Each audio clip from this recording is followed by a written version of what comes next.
Assalamualaikum warahmatullahi wabarakatuh. Sugeng ijing para rawuh ingkang kinurmatan, Bapak utawa Ibu guru saha kanca-kanca sedaya ingkang tresna. Sepisanan, sumangga kita tansah ngaturaken puji syukur dumateng Gusti Allah Subhanahu wa taala awet kanthi rahmat lan karunia-Nipun kita sedaya saged manunggal wonten ing papan punika kanthi kahanan wilujeng. Para rawuh ingkang kinurmatan, ing kesempatan punika kula badhe ngaturaken sesorah kanthi tema kelapa sawit. Kelapa sawit minangka salah satunggaling sumber daya ing alam ingkang wigati tumrap bangsa Indonesia. Saking kelapa sawit, kita saged ngasilaken maneka warna produk kados minyak goreng, sabun, margarin, kosmetik, ngantos bahan-bahan nabati.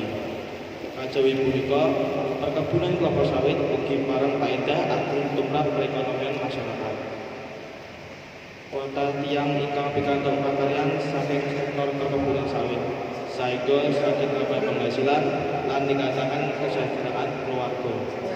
Nanging mekaten, para rawuh, pengelolaan kelapa sawit ugi kedah dipun tindakaken kanthi tanggung jawab.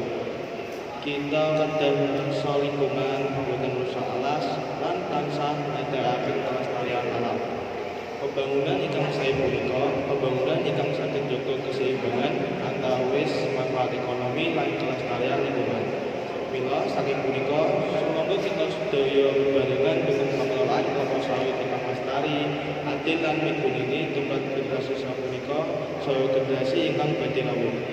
Mekaten sesorat saking kula menawi wonten tembung ingkang kurang terangani utawi lepat kula nyuwun pangapunten ingkang ageng. Wassalamualaikum warahmatullahi wabarakatuh.